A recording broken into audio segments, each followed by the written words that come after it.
Hello and welcome to the Open Era Podcast. My name is Devang and Simon. I'm joined as always by Mr. Simon Bushell. A week apart, sir. Much has changed. There's a heat wave in Vancouver. The weather is fantastic. In Toronto, the fortunes of our sports teams have fluctuated wildly, mostly towards the bad. Let's not talk about that too much, but because we did not record last week, we have to talk about a hell of a lot of tennis, sir. And I think we have to choose which order we do this in. So I suggest starting at the present and going backwards, because that seems like the wise thing to do. What do you say? Yeah, that seems reasonable. I mean, I was going to ask you what your favorite kind of cake is, just as a as a segue into everything. But yeah, perhaps we can touch on that later. I'm going to guess Feliciano Lopez will not say cheesed cake, maybe cheesed cake after what happened. Very good. But yeah, we'll talk about that mess. We'll talk about, of course, the tennis in Madrid, an epic final on the WTA between the number one and number two in the world, which, I don't know, sometimes matchups like these don't live up to the hype, but I think that was a titanic display, and we learned a bit more about maybe what's going to happen at RG early on in Rome amongst the women. We'll talk about Ken and Sabalenka shortly. The men, Carlos Alcaraz, cementing his claim to favorite status, as we still don't know where Rafael Nadal is truly at ahead of the French Open. And Novak is back. Bush, he's playing with a sleeve temporarily. And the first thing I thought was Milos Raonic did it first. How dare you? I noticed he wasn't wearing the sleeve against Dimitrov, so possibly someone told him not to bite other people's style. I hope, at least. We can hope so, right? Also kind of looking like Spider-Man in that Lacoste outfit. It was kind of funny to see that. Just wear the whole outfit. I remember an iconic photo at the Rome Open was with him in shorts and with Spider-Man at the net before the ceremonial coin toss, which I think was a promotional thing for the Spider-Man movie, which, yeah, I don't understand why that happened still. But let's begin in Rome, Simon, and we'll start with some off-the-court stuff. Madrid, I mean, for several reasons, is not known as the most equal tournament on the tour, even though they've remedied their pay gaps. So it's quite funny to me in some ways that we begin talking about Rome still having this pay disparity, even though they've spoken about trying to make it equal by 2025. Bush, you've had some players on the WTA, including Paula Badosa, who is part of the PTPA, voicing her concerns that this hasn't been done yet to make the prize money equal. Based on the events in Madrid and leading into this tournament in Rome, Simon, I think the choice to highlight this now once again makes sense to me, and it is quite ridiculous that it's not just Rome that is still unequal. I think Cincinnati and Canada, the National Bank Open, are still not having the same pay as opposed to Indian Wells, Miami, and Madrid. Yeah, it's ridiculous, isn't it? And we are celebrating an anniversary this year at the US Open as well of pay parity and highlighting the work of Billie Jean King and all of that original crew as well. So it's good to see this conversation coming back up, simply because the more it's talked about and the more it's in the spotlight, the more chance that something happens here. And it's interesting that you touched on the PTPA as well, because it's something that also did circulate over the last 2 weeks in regards to the women who are in prominent, I guess, board positions, I guess we can call it. Yeah. I guess we can call it that. Advocating and trying to push for equal pay and using their voice within that organization. Because Rome certainly rings true here that we do not have equality within tennis. And the fact that this is a joint tournament and the fact that this is a tournament of massive prestige leading into the French Open and it still has these issues in it in 2023 is not great. It's not a good look for the sport, and it's not really a good look for society in general, Dev. Yeah, and I think Madrid's a good example, though, of if you just slap the equality label on it based on the pay and say, look, job done here, we're good to go, everyone's equal, that's obviously not the case. So I think it's key to recognize that the payments for the champions on both sides, that's just one aspect of this. I think there's a lot of other things that go into making things truly equal, and from not letting players speak in trophy ceremonies to scheduling players horribly late at night, specifically women's matches horribly late at night. Like, I think the concern is that if you just slap the everything is equal moniker on this and walk away, then people will think the job is done. But I think there's a lot of work to do here. And even just getting to pay disparity no longer being a thing is step one amongst many. The PTPA, I think we've had our qualms with some of their decisions, not so much their goals, because I think we're aligned with unions in general and fighting for the rights of all workers, including the lowest ranked in professional tennis. But it's Ons Jabeur, Paula Badosa on the women's side, who we weren't really sure who was going to become the vanguards on the women's side for this organization. It's good to see that they are there and doing this, Simon, but it's fascinating to me. I'm reading some quotes from Paula Badosa beforehand talking about politics not needing to be involved in sport. And we were talking about this on the Open Era Discord. I don't think it's hypocrisy, but I do think that this is all really political as well. It's not just based on the merits of sport. Well, everything's political. I think anytime literally everything, it all is. The idea that anything is not political is always entertaining to me. If something does not seem political to you, then you are being political by its very nature, because you are in a position of privilege, etc., etc. You know the drill at this point. It's been a very weird week for the sport of tennis, is it not? From the cake gate stuff to the trophy celebrations and the microphone not being given to the women's finalists and runners up in doubles.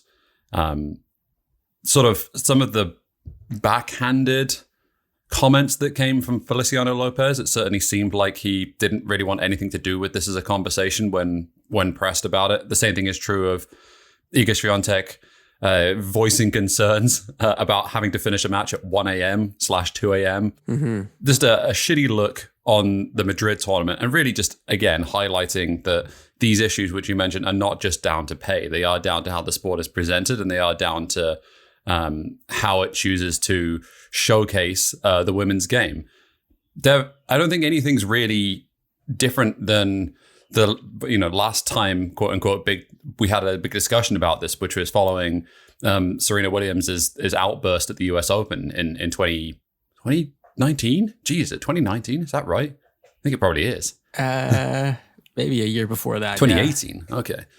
Yeah. But in general, like, I don't think we've moved on a whole lot since then, which is kind of sad. Yeah, and I once again, the PTPA not being my favorite people, not being a part of that is not going to cloud me to the point where I don't recognize they can do some good here, and I hope they do. But it's moment like these when I wish there was perhaps not strategy is not the word, because I don't think this is maybe strategy, but I do think it's the people who are taking on these positions of power in tennis, and your Feliciano Lopez is not being so far removed from his playing days and knowing what it's like on the tour, on the grind. I was hopeful that because he is so close to the game still, that he would have an ability to impact it in different ways than maybe the old guard and your Tyriaks, who, like, you obviously know are terrible and not great. And to see that it's not necessarily the case in that regard is also a bit upsetting, because I was feeling that this new generation, who are not that young themselves, but as in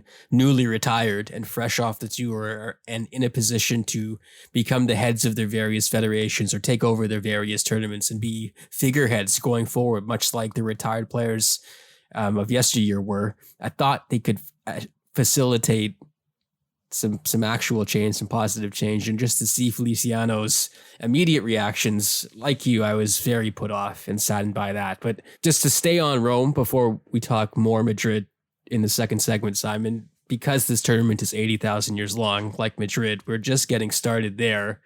But we've seen some pretty massive results. Aryna Sabalenka losing to Sofia Kenin, Grand Slam champion Sofia Kenin. Two-time Slam finalist. Sorry, Grand Slam finalist Sofia Kenin. I love to see this from her, just because I think it's been an incredibly long road back. And for someone who's 24 years old, I think the Australian Open victory in 2020 and that final she made at the French Open that same year, it feels a hell of a long time ago. But to shift back to Sabalenka, you said something very interesting to me, Bush, before we got on the air. Do you think this is an arbiter of things to come more than that Swiatek final in Madrid? It's an interesting question, isn't it? Because she just played so well in that final, and you saw the level that she could reach on a clay court, albeit, I think this is the sticky point here, a different clay court. And I think she looked pretty bang average when she got to Rome, and we'll see if this is an outlier. I'm a big fan of making bold predictions. I think this might actually be more accurate to what she's going to be like at the French as well. Just given the way that she was striking the ball and given the way that Kenin really gave her problems as well, I think she might lose early there.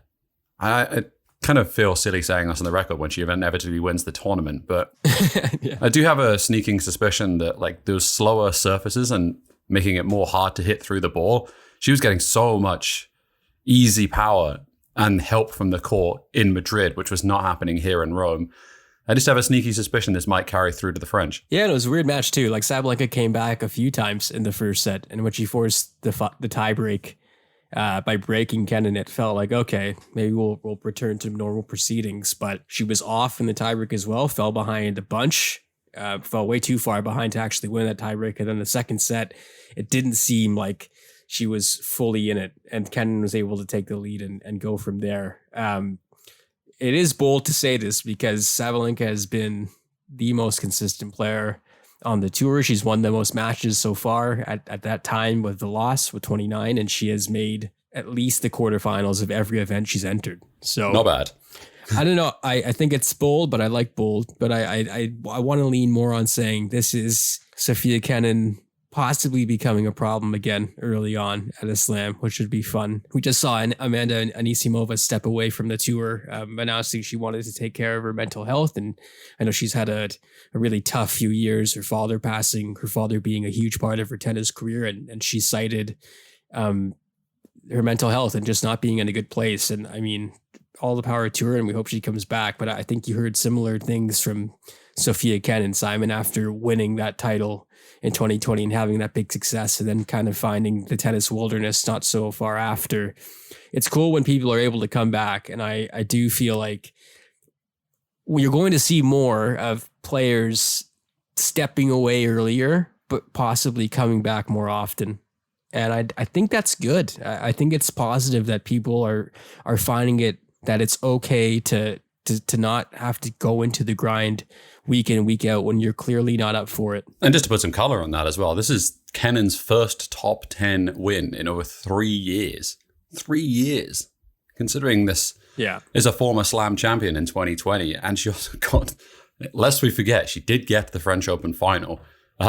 It's still crazy to me that based upon that run that she had where she didn't beat anyone, she showed up and managed to get to the French Open final. It's one of the more remarkable turnarounds that I've seen from a player on the tour in a long time. She has the pedigree to do it, clearly. I mean, you don't win a Grand Slam and you don't get to another final, especially on this surface as well.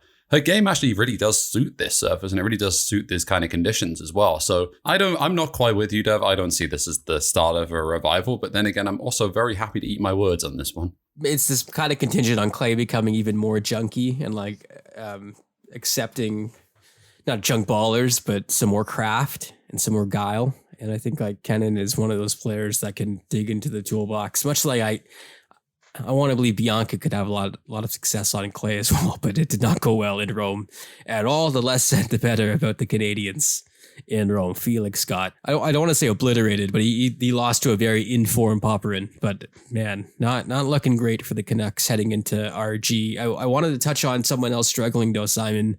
Coco Gauff got just bazookaed in the final set of her early round encounter in Rome. I believe it was Buzkova, Simon, who took out Coco Gauff in 3 sets. There was a feature in The Guardian I had read this week about Coco Gauff and not being able to find consistency and kind of going through the motions early on this season. I mean, looked exceptional against Futentseva, and then, as I mentioned, Buzkova running off the second and third set 6-2, 6-2. I don't want to say it's like a common through line amongst the top players, top young players in tennis, but I do feel like that blip or that early like sign of, oh gosh, it's not going to be easy. It's going to be a grind to stay here and maintain your level. It comes for everyone. It definitely does. I think we're seeing it a bit with Denis Shapovalov in a different way, but I'm curious what you think of this kind of block that Coco Gauff has hit, because it's clearly evident now. She's just playing a lot of tennis, isn't she? I think that's one of the things that's going to be tricky to manage over the next few years. Lest we forget, Devang, she's ranked in the top 5 in singles and in doubles. That's a phenomenal achievement for a 19-year-old. She's had a really good year in doubles as well. I think she's won 2 titles maybe she's won, or at least been to 2 finals. Like she's playing well in that discipline, and her and Pegula are rightly ranked inside of the top 5. She's been to world number 1 in doubles as well. I think it's just like, it's challenging when you're playing that much to try and have consistency. Like, I know she's an incredible athlete, and everyone who's trying to do it at the top level, both disciplines, is got to be in supreme conditioning to be able to do that. But it does wear you down when you're just playing so many matches during the course of the year. We're only 5 months in, and I would take a guess that she's probably played the most matches between both disciplines inside the top 10. Almost certainly, right? Like, and it does eventually get to you. So it's not really a surprise that she's struggling in singles the way that she is. She's also just like, there's a ton of technical issues with her as well, where she does struggle, and she's got to make alterations to her game. A lot of that stuff is covered up in doubles, and you can see the raw power, her athleticism, her ability to volley, an incredible serve. She's an incredible doubles player. But that transition to being a Grand Slam singles title winner, the two people that we mentioned off the top are just playing better than her and have figured her out in singles. So it's going to be hard for her to overcome that to win some of these tournaments. And the same thing is true with Rybakina as well. Like, these are just terrible matches for Coco Gauff. Yeah. You listed 3 players. There's only one other inside of the world's top 5. So it's not like she's far away. Yeah. And I mean, a ton of players, high-seeded players, have lost early in Rome. Mm-hmm. Pegula lost, John Jabeur lost, Caroline Garcia lost, Zachary, Krejcikova, Azarenka withdrew, Pliskova lost. But it is no joke, Dev, going from Madrid to Rome. Like, these are challenging transitions within the space of a week when you're getting used to a surface, and I know it's not that far geographically. You are just hopping across the border, so it's nice and easy to get there. You can take a nice train, actually, from those 2 places. But it is different surface-wise and conditions-wise, and I think we're seeing the fruits of that. I brought up Chappell because he skipped Rome. I think he's got a knee injury, Simon, but he's someone to me that was playing so much to find his game that he ended up playing too much. And I know there's a fine medium there, but like you said, Coco Gauff's in a different place. She's in the top 10. She's a phenomenal doubles player. Wherever she goes, she's going to probably be in the second week in one event or the other. But it's interesting that it's skewing so hard on the doubles side now as we get deep into this clay court season. Finally, Simon, Novak Djokovic is in Rome, like I mentioned, beat Grigor Dimitrov in a fun. I thought it was a good match. I think Grigor still has enough to draw the best out of the top players. And I thought even the third set, which seemed a bit lopsided on the scoreline, it was a fun match to watch, but everyone is hoping to see Novak versus Carlos. And I heard Novak say that Carlos is the favorite at Roland Garros, considering that Rafa Nadal is probably not going to be there. Maybe not. We'll see. We'll get to that later. But Simon, I'm curious how much you want to see this match, and also how much you're going to read into a potential matchup between these 2 guys, because I don't think they played since that Madrid match last year where Carlos won. Yeah, again, slower surface. It'd be fascinating to see how these 2 duke it out on that Rome court compared to Madrid, because I think on that sort of quicker clay court surface, it's not really a surprise how close that match was last year. Also, I don't think you can read a whole lot into where that Madrid match was last year. Carlos was so young. Yeah. I know, crazy in the space of a year. It's been a year. It's certainly been a year. It's been a year, man.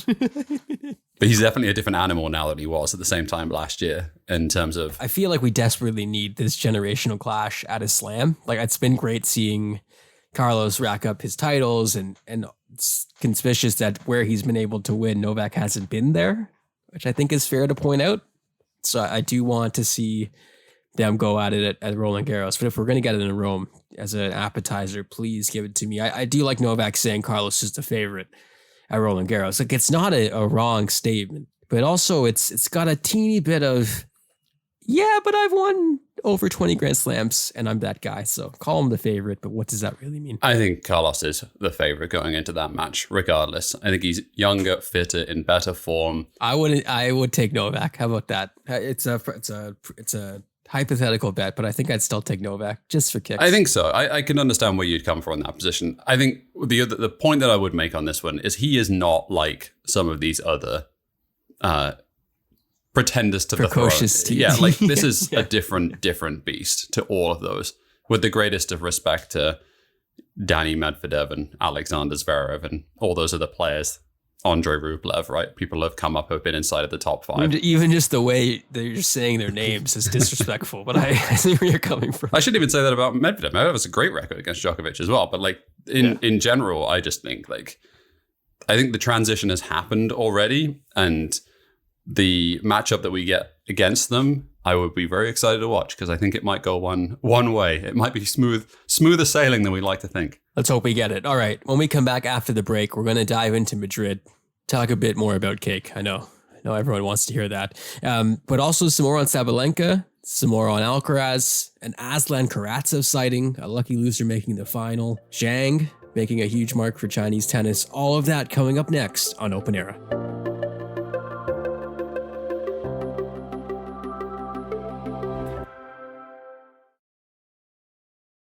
Welcome back to the Open Era podcast. The Madrid Open finally ended, much to our joy, Simon, our jubilation. The tournament that couldn't end did, and we were served up 2 different finals. I think on the women's side, we got what we were hoping for. We've talked a lot about maybe this new big 3 on the WTA, Rybakina, Sabalenka, and the top dog, Iga Swiatek. Iga, though, on clay. Rybakina not really in the conversation. Sabalenka is, though. And I think this final in Madrid, Simon, served up a tantalizing clash between 2 players who I think there is a extreme divide when it comes to aesthetically pleasing tennis. And there's some people who hate the grunting, and then that means that Sabalenka's automatically shut off from them. Maybe there's some people who, I don't know, dislike the defensive first or the grinder. I'm trying to figure out ways to disparage Iga's game, but I'm all coming up with blanks and lies. But I mean, there's some people maybe out there who don't like Iga Swiatek's game. I'm sure they live amongst us. I don't know. I don't want to know them or talk to them, but I'm sure they exist. What I'm saying is, though, I guess you could pick your lot here. Like if you wanted to be a big babe tennis fan, you could stick with Sabalenka. But I thought this final was utterly fantastic, if only to put a slight dent into Iga's exceptionally big belief on the surface. And I will get the caveat out of the way that Madrid is different clay than all the other ones. But I thought this was a big match psychologically, maybe more so for Iga than Sabalenka. And it might help Iga more in the end when it gets to the big hours in Paris. I think that is probably true overall. New threads for Iga in this one, it should be said. First final in the on stuff. Looked like they taped it on kind of as well. It was not great, but we'll cross that bridge when we get to it. I thought this was an interesting final because I read some of the match reports and I've read some of the comments. We're a week removed from it, and everyone's saying like, this is an incredible final, 2 gladiators going at it. I thought Swiatek played shit. I didn't think she played well at all in this final. I thought she was fighting her game the entire time and really was reliant on a return of serve that kept her in this match. I think the stats actually kind of back this up as well. She won a ton more points on return of serve than she did on her own serve, which is not a great situation to be in. So yeah, like I think it's one of those that we'll look back on it, and I'm sure this is going to get circled as a match of the year contender. I think I would just offer a counter to this that I didn't actually think that Swiatek played that well. Yeah, it's going to be fascinating to see what comes out of this one because the direction of travel that both of these players have headed since then, at least admittedly, it's only been 3 matches since then in Rome. But Iga's like utterly dominant since this final. I think there's the fact that they had played in Stuttgart in the final the week before. It added some significance to how Sabalenka would respond. And I think what we saw in Stuttgart was how we would assume this match would play out on clay. And Stuttgart might be the truer surface, like we've been saying. But just the fact that Sabalenka was able to come back. And I thought in the third set, while Iga's level dipped, Sabalenka was going for it in a way that I think we were more accustomed to seeing on the hard courts in terms of control and comfort and feel. And it looked like she was comfortable in that space against arguably the best clay courter. I mean, she is already one of the greats, but I feel like she could go up there and of all timers in terms of her prowess on the clay courts. So I thought that was important in that aspect. But yeah, I think it's fair to say that Swiatek's level was not necessarily at its peak. This was the first time in 23 years that the top 2 players on the WTA face each other in consecutive finals, which I think is a pretty wild stat. But again, signaling the importance of this match. But tennis never stops, and now we have some more evidence to point that Iga is still obviously the favorite. But I thought this was interesting because it also seemed a bit, not aggro, but there was there's some animosity. And I wonder if this rivalry also has a bit more off of the court than we know. I know they talk very respectfully of each other, and Sabalenka was saying before Rome, she's still chasing to get to Iga's level, and she knows her level is high, but there's another step to go there. But I wonder if and not to bring politics into this, Simon, but the events of the last year and a half, plus the fact that Sabalenka is playing without a flag and not been the most vocal against the actions of her government, as opposed to Iga, who has been quite vocal and I think more vocal than maybe most thought she would be still, as she continues to raise the issue of what's happening in Ukraine.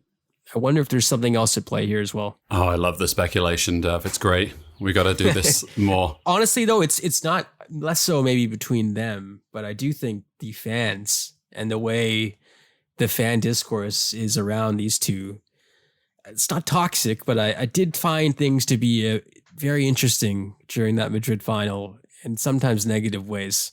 I don't think Sabalenka she doesn't charm in the way that Swiatek does. Like all those perhaps very loaded terminology of like grace that someone carries with them on court and perhaps in press conferences and all those sort of things. I think there's definitely a section of people out there who just do not like Anya Sabalenka at all, don't like how she carries herself, doesn't like how she talks, doesn't like all those sort of things. And in addition, she has the added layer of that flag next to her name as well, and what that brings with it in 2023, especially in the sport of tennis as well. So it's not surprising, I think, that you get this sort of animosity from the fandom in the two directions of it. Yeah. Also, I think there's an element to this as well of that when you have a clear-cut and dominant number one, oftentimes people will just fully get into standum of not wanting anyone to remotely challenge that number one position. To get so defensive about it that you'll just be like, cannot see the bad sides of a person or cannot like remotely criticize them because, you know, that number one ranking and that being the best in the world is so important to that group that if anyone remotely comes up against it, then they are seen as an enemy or as an outlier to the group. And I think that's kind of what's happening here as well. But it is a really interesting rivalry, is it not? Like completely different game styles, obviously completely different stature of what they bring to the game as well. And Swiatek's still dominating this rivalry. It's not as like, dominating's too extreme, but it's 5-3 now, right? Like, and it certainly looks like it's going to be more even over the next few years. Yeah, that's a great point you bring up, because I feel like I was definitely like that with Federer for a bit, as the tide was turning and you could see those two other guys not stopping. It was unwillingness maybe to open up the door for some others that I felt as a fan. So I can see shades of that as well. I personally think Sabalenka is a breath of fresh air. I really enjoy her personality when I see it, like through her social channels and like the way she is with her team. She seems pretty chill. I don't expect every tennis player to speak out against their dictator back home, but I think there's some room there. She's no Kasatkina. She's no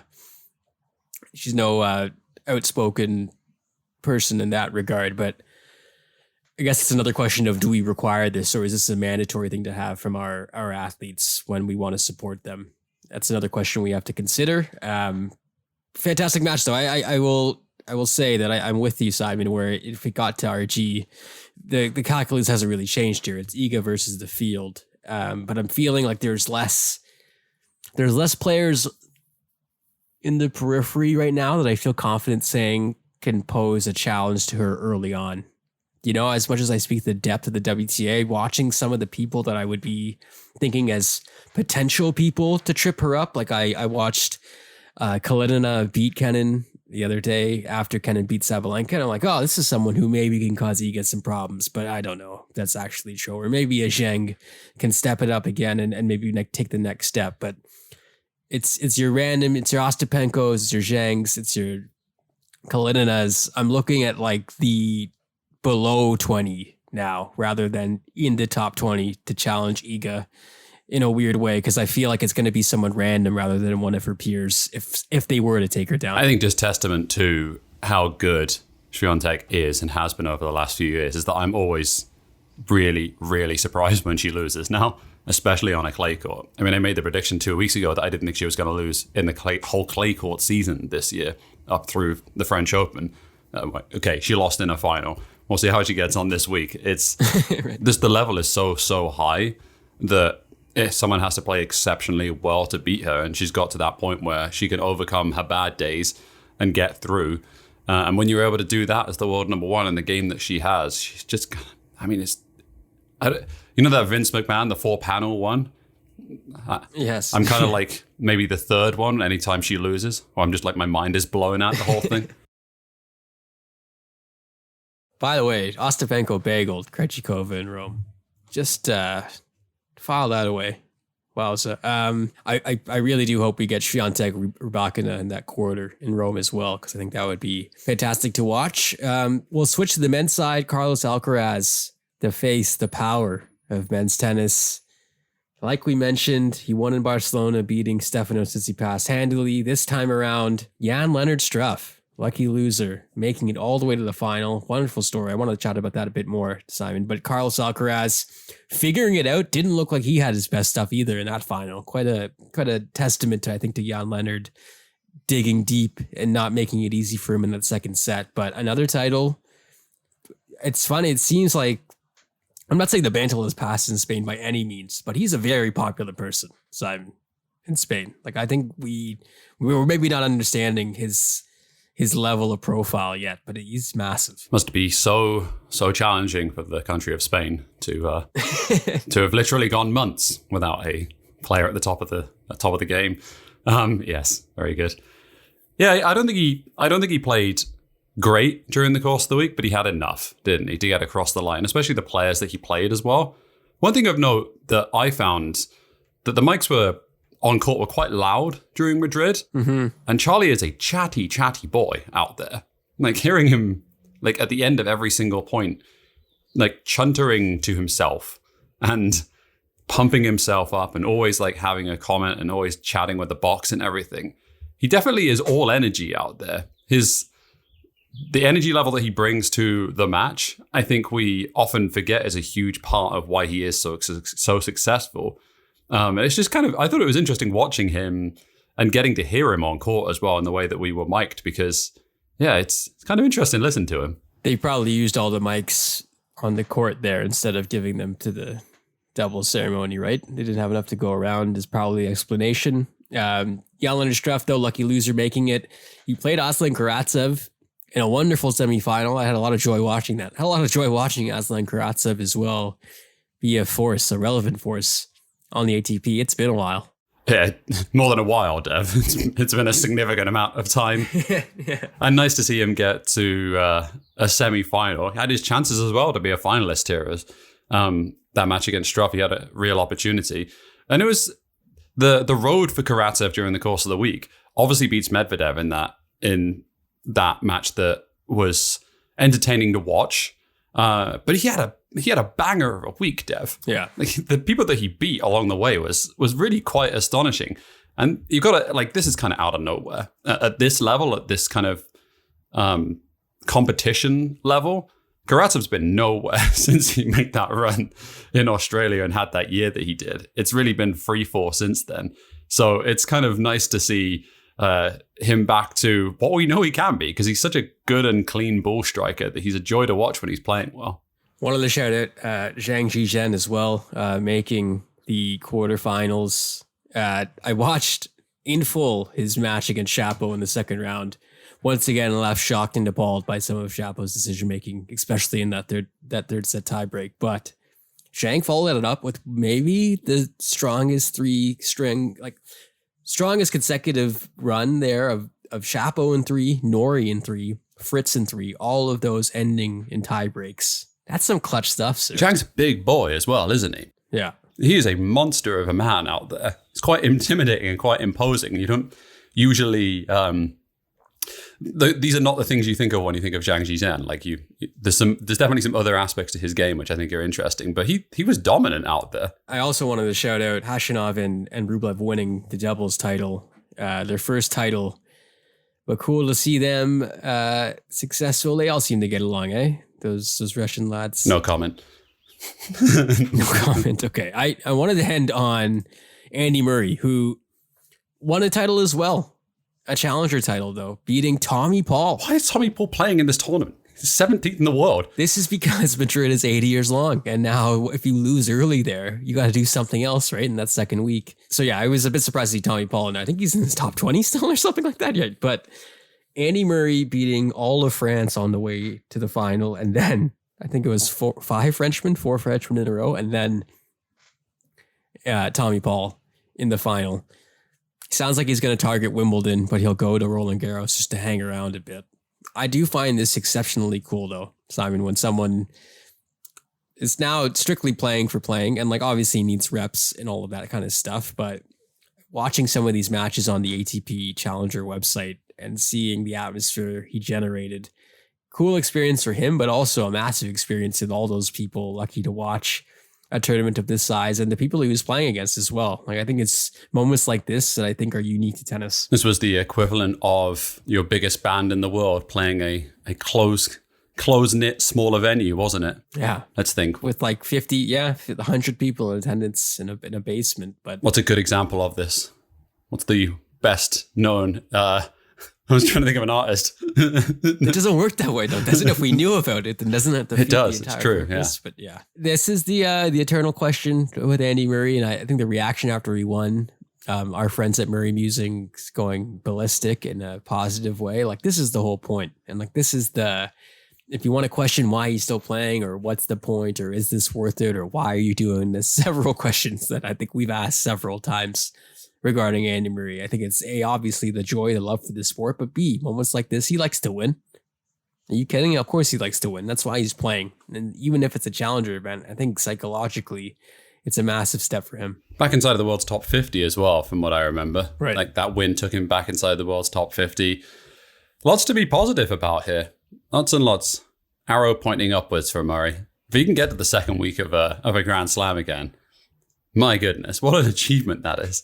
We all know what's going to happen. An accidental good run in France is going to derail what should be, I don't know, a decent shot at Wimbledon. Wimbledon, I think, is still where he's like got a target. And again, months away, but you can see a way, can't you, if the draw God smile on him? Not to win the tournament, but to get relatively deep. It's all of these like small steps for him, right? Get back inside of the world's top 200, then top 100, then 50. If he can get seeded, imagine... We can get inside the world's top 32 and get seeded for some of these tournaments. It's going to be funny to watch. We'll keep an eye out. All right, coming up next on Parting Shots, yes, Rafa Nadal, still TBD.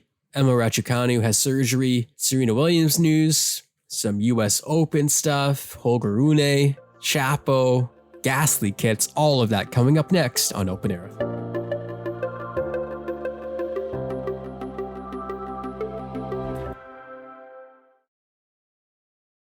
Welcome back to the Open Era podcast, Simon. I woke up on Sunday, got an alert regarding Rafael Nadal turning down a wild card offer for next week's Challenger event in Bordeaux. Which, first of all, I received this and I'm like, yeah, of course he would. But then also remembering he hasn't played at all in several weeks. And this is his last chance to get any sort of match reps in before the French Open. But he declined the request respectfully, which I loved added in this L'Equipe report. He's going to continue training in Manicourt. He's in a race against time to be ready for the French Open. He's skipped Madrid. He's missed Indian Wells, Miami, Monte Carlo, Barcelona. He's won the French Open 14 times. It starts in 2 weeks, Simon. He's got 2 weeks to train on his own to get ready for this tournament. What's your percentile chance that we see him at the French Open? Oh, that is a good question. Percentage chance that he gets there? Because I don't think he's gonna go there unless he thinks he can win. And so with that in mind, I think it's 5%. I think the more interesting question is, let's say he's at 50% body-wise. How far does he get in the tournament? 4th round, at least. And then he'd probably get drawed. He'd probably get drawed against some menace, some youngster. But I don't, I had, it's funny to say this because this is someone that we've known to willingly put his body on the line for better or for worse. And hell, what happens down the road, it's worth what happens now. I don't see him wanting to do that Fed Wimbledon thing.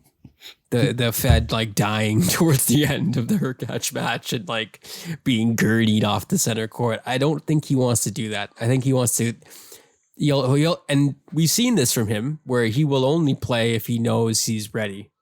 Most of the time, Simon, I know he's withdrawn from a bunch of tournaments, but when we've had these injuries leading up to tournaments, I think he's for the most part played it correctly. Yeah, I think so. Some of these videos that are coming out of him trying to play tennis, Dev, he looks like he's bad, man. It legitimately looks like he's at a pickleball tournament. Like, and he's trying to warm up. There's lots of what's that rub called? Like the hot rub thing they have in Canada. Icy hat. Yeah, icy hot. Goodness me, the smell of his kit bag at this point, not good. He's not going. Surely not. I don't think just playing amateur doctor here and judging from these videos, sure as hell doesn't look like he's going to make this trip to me. We'll see. Time is ticking. More injury news, Bush. Emma Raducanu. Yeah, Raducanu had surgery on both hands. Not good. That picture was awful, man. I was like, oh, you need both of those to play, don't you? Yeah, can't even do it with one. Yeah, it's a tough break, isn't it? And she's only 20. Like, she's only 20 and have some of the injuries that she's had. And I mean, surgery on both hands, Dev. It's insane. Like, to even say it out loud. So fingers crossed we have more upward trajectory for the young Brit over the next year or so. I noticed there was like 30 seconds of inward looking from the British press being like, did we play a part in this through our ridiculous coverage? And I'm like, oh, and then they stopped. And then it was back to what are expectations for her coming out of surgery and what her recovery will be like. But that press conference in Madrid, obviously a lot more to it now in hindsight, right, Bush? When she was quite curt with her answers, she was dealing with quite a bit. And I think it's been that way since the US Open. And now obviously these injuries add a whole different element to it. But like I said earlier in the show, I do find that this will be more common to see players taking more time for themselves before returning because they're in, let's say, a more advantageous financial state. They can take that time. I know that's not the benefit afforded to everyone, but as someone in Raducanu's space, I would really hope that people around you are not rushing anything and letting this slow play at the very least. Did you see the post? So obviously there's the image of her in the surgery bed, and then there's the image of her at home. It kind of looks like the house that she grew up in, looks like a period drama home. It's a Bridgerton. Exactly. Like some sort of British country estate somewhere. It might as well be. We can talk about the PTBA in just 1 second, but the Met Gala did happen. Yeah. Dev. Fed. You see Roger there? I did, yeah. Doing like the MC kind of thing. He's a good spokesperson, isn't he? And he's a good, he's so skilled. I mean, If you need to launder something, Roger's your guy, I feel like. Well, this is the thing that I was wondering. It was a question that I didn't put in here, but I was thinking, what could Roger actually be doing with his time of use as opposed to the Met Gala? Like, the man has such wide reach. He has such good connections. I think he'd be a fantastic, fantastic climate advocate to go around. Pair him with Greta. Get him going. You'd have to publicly nuke his own jets, I guess. Not nuke them. This is true. Not environments. Destroy them humanely. And it's funny, like Fed's neutrality, not just because he's Swiss, but like Fed's like, you don't really know much about what he thinks. It's a big positive for him, right? Like the less the better for the most part for France. You have to assume that he falls somewhere in the Justin Trudeau camp, right? Probably. Somewhere around there. And I think just by osmosis, he's been able to be so many different places that I feel like you would hope that he has a good view of humanity, the charity stuff. He does seem to like doing business things, aka hawk sunglasses now. But yeah, I kind of released my hope of Roger doing like extremely noteworthy positive things after tennis, but I don't mind him hanging around in this way. And we got to see him with Serena Williams in a cool photo, which revealed other things. Yeah, Serena Williams is pregnant again, Devang, which I think throws into a wrench into the works of whether she's going to make a comeback this year. This was yours. This was your prediction, right? This wasn't mine. I think this was yours, wasn't it? I'm pretty sure. This was mine as well. I'm pretty sure it was yours. After I had claimed Barty was coming back. See, this is let's say it now, 2024. All right, they're both coming back. Both of them coming back. Same tournament. Biggest comebacks. No, that's it. That's probably it, right? But I mean, it's good to see them. Good to see them chilling. I saw Serena Nation not happy with the fit, lambasting her designer. I'm not going to get too into the weeds of that, but I guess the theme was black and white, and I don't know, like there's some coolish fits, but overall I didn't mind it. I guess we can move on from this section with a proclamation of ABAB, all billionaires are bad, Devang. I think that's probably reasonable. That's the Met Gala, baby. Yeah. It's the Met Gala, yes, indeed. So the PTPA were in the news. There's definitely something circulating around. We've touched on them a few times. They responded to an article. Well, they put out a public statement basically saying that they were trying to ease concerns that they had. They were generating divisiveness, I think was the actual quotation which came out of. Yes. It was Zapata Morales, right? Like the doubles player. What did you make of this whole thing in general? And like, where are we at with the PTA from your vantage point? I did find it hilarious that the executive director of the PTPA was like, oh yeah, we weren't responding to anything with this letter. And then they were like directly quoting Zapata Morales when he said generates division. When you hear someone from the ATP Player Council saying this, it raises my eyebrow, not as in to dismiss the PTPA, but wondering, I wonder what the conversations have been like between the ATP and the ATP Player Council. I know the Player Council is not perfect by any means, but I'd be willing to give Morales the opportunity to tell us a bit more about why he thinks they're divisive. I didn't think the PTPA statement really dealt with any of that as well. I know the last paragraph kind of did, but it did felt not petty, but score settling maybe, and then to claim that it wasn't directed at anyone. I don't know what this really does for anyone. I do, like I said earlier, with Badosa and Jabeur being on the board, this is good. And they're actually talking about things happening right now. That is also good. But in terms of like the wider makeup of the PTPA and what Ahmad Nasser and Vasek and Novak are trying to achieve here, like division isn't the word I'd use, but I would be able to be comfortable having some qualms with maybe the rollout. Totally, yeah. And I think anytime you hear phrases like divisive and coming between people, like, oh, that's not positive. You said not positive was the other quote. Yeah, like there's a classic union bashing and there's like classic tactics to undermine labor and all that kind of that side of things.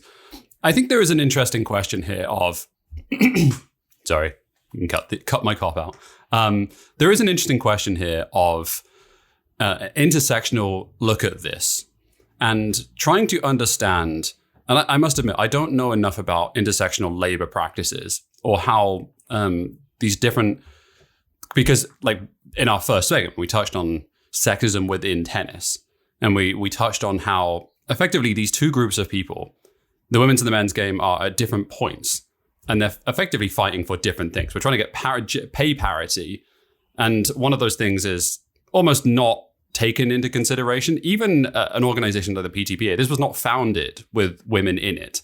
Like they were grandfathered into this as an organization. So by its very nature, if you're taking an intersectional lens to this, they are effectively working within a structure that they were not invited to begin with. So it's kind of interesting to know, like what would be the best course of action to get pay disparity and to fight for women's rights in a tour with full of independent contractors. And from the looks of things, a bunch of dudes on the opposite side who didn't even want to invite the women to the club to start with and are now trying to sort of find a way to get them more involved.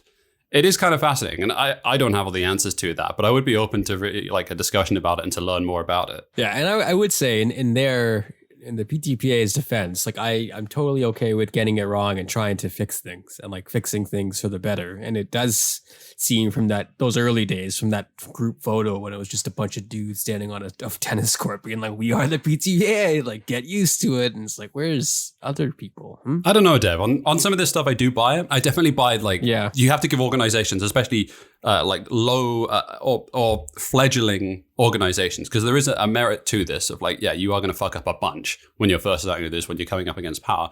But there is also an insidious nature to a lot of like modern political discourse where it's like, oh, we just, we looked around, we did some soul searching, we did some research, and we realized that we made some mistakes. It's like, no, like if you thought about this stuff to begin with, then you wouldn't have made those mistakes. And it gives an indication of where you sit politically and where you think power structures lie that you didn't invite women to start with. I thought it was fascinating. They were asked about the rumors of like a potential live golf type breakaway tour. And Poitras said it drives him crazy hearing about that idea. In a good or a bad way? In a bad way. In a bad way. They're like, yeah, we're definitely not doing this. We're definitely not doing this. But it would have to come to this, though, kind of. When you think about it down the road and how much power the majors have and how much power some of these individual tournaments have, wouldn't it have to come to that? Wouldn't it have to be in a way to wrestle the power back to the players? That would have to be something considered. Yeah, some of that Saudi money's looking good, though, isn't it, Dev? Yeah, and again, that's a conversation I think we could have for several hours, and we will in the coming weeks. But I wouldn't file that away as a nothing quote. Let's just say that. It's true. It is very true. Let's transition to the United States. It's ended its vaccine requirements mandate. I think we were both on record a couple of times saying that it probably shouldn't be this way anyway. Considering. Yeah, it's a bit weird. It's a bit weird that they had this still yet. All the other stuff that's been going on. Yeah, this does, of course, the biggest elephant in the room. That means that Novak Djokovic is eligible to play at the US Open. This will be his first tournament in the US in a while as well, which will be interesting to see how this goes, the reception that he gets. Kind of a inevitability, was it not, Dev? Yeah, and he'll probably be in Cincinnati and stuff, and there'll be a lead up and a big, I don't know. It will be wonderful to see how this is framed. Probably poorly, like he's back, or like they tried to keep him away, but now he's back in the United States. It's Novak Djokovic. Like I'm sure we'll get some weird, false histories about what actually happened and why he wasn't here and what's going on now. But yeah, I think the rules themselves probably needed a rethink, and it seems there's other things that potentially the U.S. government should be focusing on regarding border entry and Title 42 and what's happening down by the southern border. But not surprising, Novak's coming back to North America. I don't know what this means for Canada, Simon. I cannot recall what the rule is still, so I'm sure it's over as well. Probably, yeah. I mean, I've sort of lost track of this. Two things can be true, of course, is that the US, this could also be the requirement could be bad, and Novak Djokovic can also have not learned any lessons. Both of those true are definitely accurate here. Should we get to Holger Rune being himself? Definitely. And when you're filing things away of why people do not like Holger Rune, certain things and certain posts that get put on his social media advocate for that stance. In some ways, I actually kind of agree with some of the things that he's saying as well, is that this Madrid Open was a bit of a shit show across the board, not just structurally from how it operated, but crowd-wise, it wasn't the best. Like, there was definitely some stuff that didn't sit particularly well with me. But that being said, Dev, my man just is too online, is he not? He cannot stop himself. I don't know. It's funny. So like this thing, he went out. It was a line call, right, Simon? Like he went. It was. So and he was playing Fabio Fognini in Rome in a match I watched, and Fognini at several points lost his mind, but Holger Rune did not react really at all. And I thought it was fascinating because it seemed to make the crowd angrier that he was not interacting and getting into it. And it made Fognini angrier as well. And I wonder if Holger has unlocked something or has spoken to someone, because it was quite a different look from just a few days ago. But I don't know, man. This kid he's one of the pillars of the future of men's tennis. I'm going to say that now. And that's kind of messed up, but this is the world we live in. If he can get it, together and like learn quickly about things like this, is there hope for us all? Perhaps. Possibly. Let's not bury him. He's only 19 or 20. I think he's turning. I think it's a And again, there's like so many reasons to dislike him, and I don't fault you at all if you do, but you're going to be seeing his face a damn lot for the next 10 years. Let's close with a couple of quick hits here. I wanted to draw attention. I always highlight, I like the WTA website. I think it's very good. Mm-hmm. I think they do some really good pieces, and I just wanted to do this back-to-back one because I thought it was funny. So first of all, like the piece that Greg Garber wrote for Arantxa Sanchez Vicario is fantastic, and I encourage everyone to take a read of it. It's a long-form article about her rise and what she means for Spanish tennis in general. I think it's really, really good. That, back to back with this like paid ad that they did with Corpay. Yeah. So there's a fluff piece, right? It's a paid ad where they do like a travel section where you... An advertorial. Exactly, yes. An advertorial. The quotes that they got for this. The quotes are...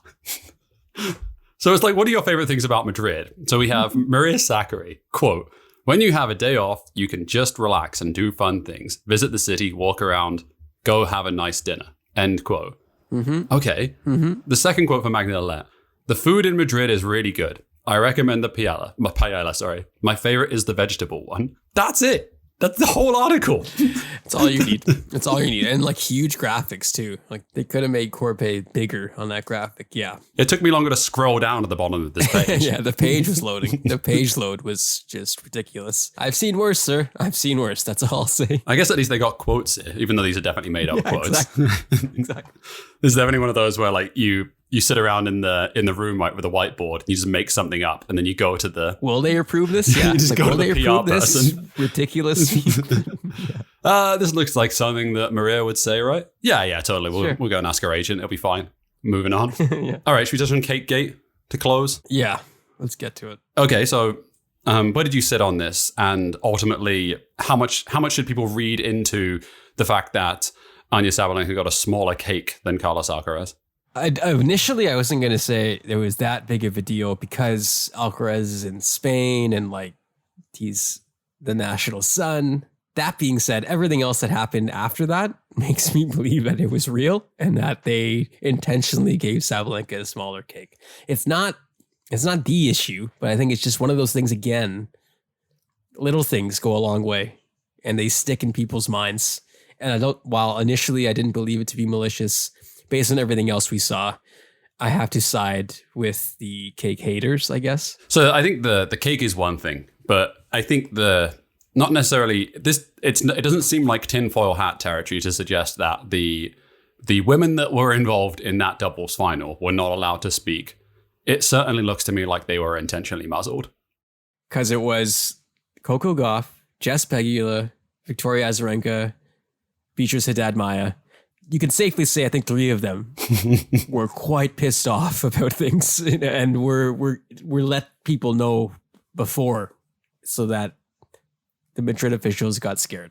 It sure as hell looked to me like they were willing to take the hit on the bad press. Hopefully that no one gives a fuck about like post-match press conferences rather than having probably all four women tee off on the tournament. Thing. No one probably would have paid much mind to it if they had spoken and said what they were going to say, because I'm going to bet they probably would have kept it amicable. But by not letting them speak at all, they made it a way bigger deal. And that's like part 7,000 of the PR missteps made in Madrid, right? Like that's kind of culminating in making the final bad decision after a series of them.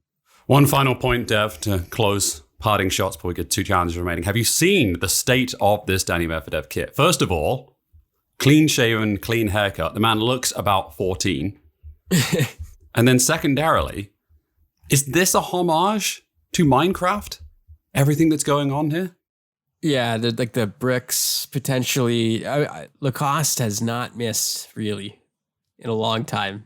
One of Novak's best calls was going with Lacoste, but to see this kit, The collar, they're making the collar in new terrible ways that I can't even describe what this is. I wonder if it's the lighting, but it looks mangled. Absolutely mangled. The color itself, I'm not a fan of, but this is a dark day for tennis. We have at least 4 colors going on here. At least, and like 5 different shades of a really shitty green. Yeah. It's bad. I think it's the black socks. I think that's the thing that's throwing me off the most about it. Really, yeah. Like white socks, maybe? Or green socks, just to like maybe have some continuity. Can I make a really disgraceful point here? I don't actually mind this. I knew it. I knew it. I think it's disgusting. Like, I genuinely think it's an awful thing to look at. And I kind of dig it a little bit because it's so ugly. Like, it's gone beyond the bounds of what is acceptable on a tennis court in terms of fashion-wise. Like, it's just horrendous, Dev. And I kind of dig it. Well, you were always a supporter of the counterculture, so no surprises there. 2 challenges remaining, Simon. Shall you go first? Sure. I mean, mine's pretty obvious and pretty simple. It's been a few days since the release of The Legend of Zelda Tears of the Kingdom. No surprise. It is really good. And I've played a significant amount of it. Significant amount of video games in a very short period of time. I've heard good things. I've heard very good things. Is it lived up to the hype? Yeah, it's fantastic. It's really well designed, really well made. And it came out at the perfect time for a heat wave. So I'm sitting inside in the blistering heat trying to play through a video game. Why could this game have not come out in November? It would have been so much nicer. Wonderful. I got a new bike, and it's quite a change to go from an older bike. I got it used to and it was a single speed and like had various problems that required constant fixing. But I got a new bike, and wow, what a difference it makes.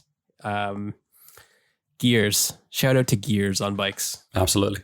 A reminder, we are on patreon.com/open era. Join us there, get the show ad free, get it early on Sundays, plus join us on the Discord where we're chatting tennis all the time, including this week as we get deeper into Rome. Thank you to everyone in our Discord who makes it so damn great. Was great during Madrid. Once again, we're on Twitter as well, twitter.com/open era pod, where we're tweeting about the latest in the tennis world. And also, if you could be so kind to give us a rating and a review wherever you get your podcasts, it would help us a lot get this podcast into more people's ears. For producer Kevin, who is joining us, many thanks, sir. Great to have you on the team, and thank you for helping us make this show. And for Simon, thank you so much for listening to Open Era. We'll talk to you next week.